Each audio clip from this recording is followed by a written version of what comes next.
if these 94 pages and these 464 photos are what are supposed to convince us that David Crowley is guilty, then the police have done a terrible job, a terrible job.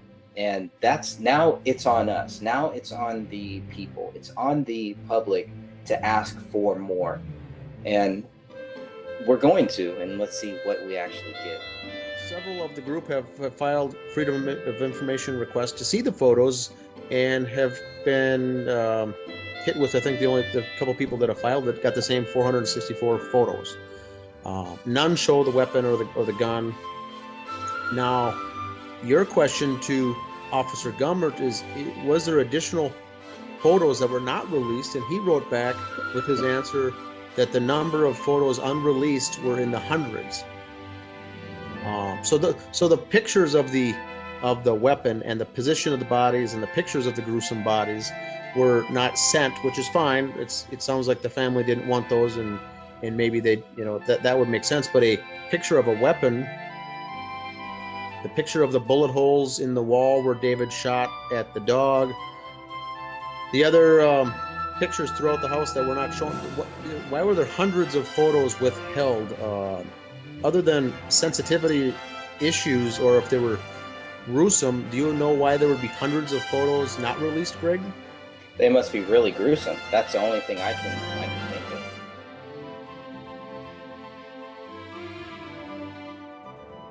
So knowing that there was a dog that could have screwed up this whole crime scene, you still, within hours of walking into this house, you still say that you think that David Crowley's guilty.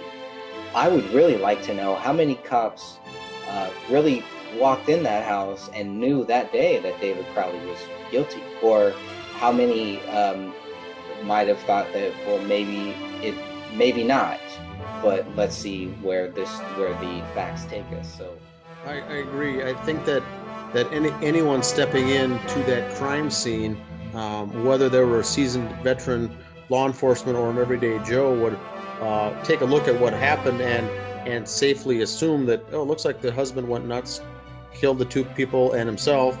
I think anyone can stand to reason that was plausible, that he did this. But to come out and say that he did it and say we've basically solved it in 48 hours, I think that's what drives the folks like you and I crazy, because you don't know that.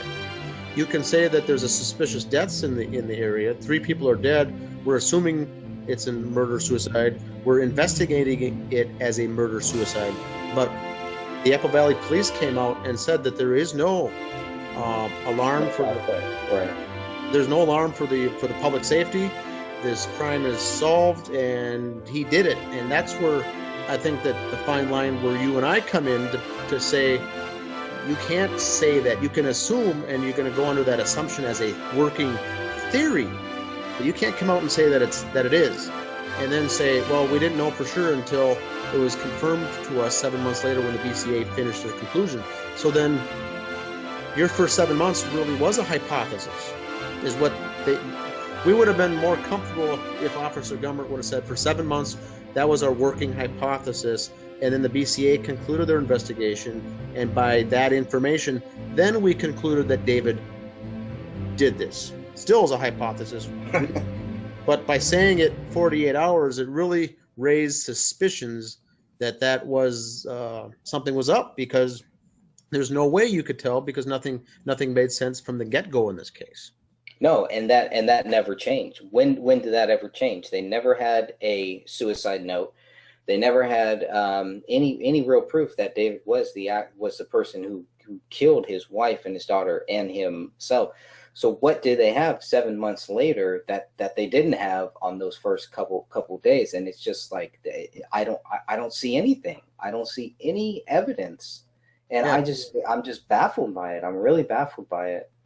Correct. We've seen nothing that's been sent to us as just citizen investigators. Nothing that shows that. I haven't seen any evidence at all that David did this.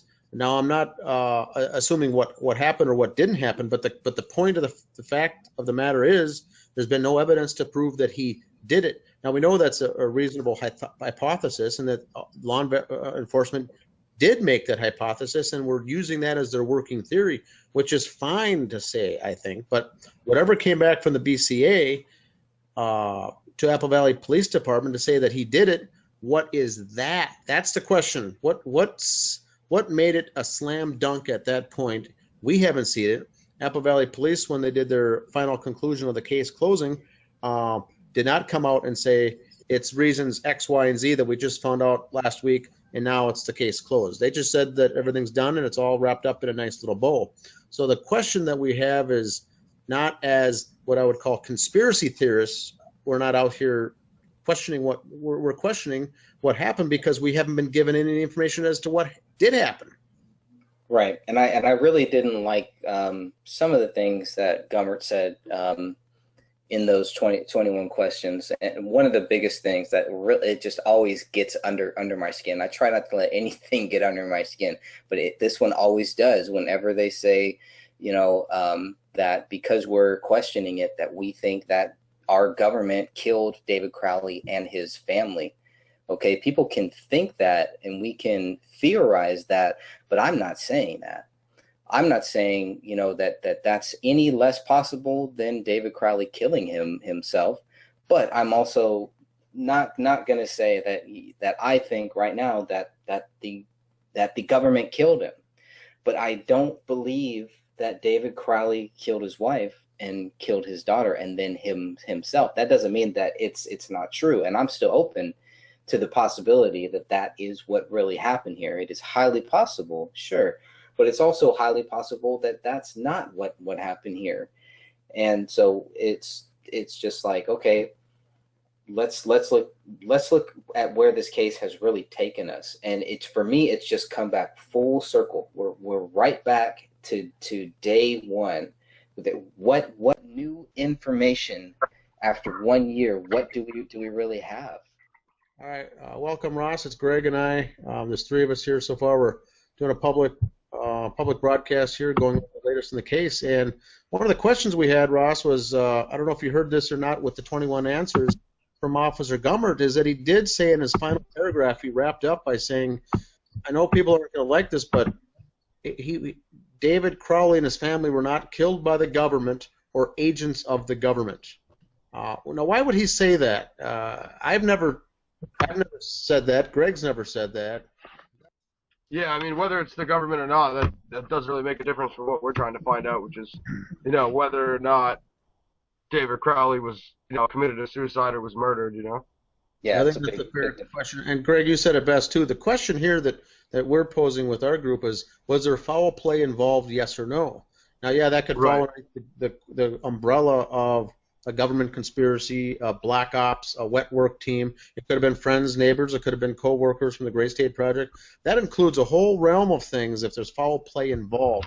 And everything here leads us to foul play. The only evidence that I've seen leads to foul play. I don't know what type of foul play, but we haven't seen any evidence yet that David Crowley did this. Is the part that's can't seem to get through.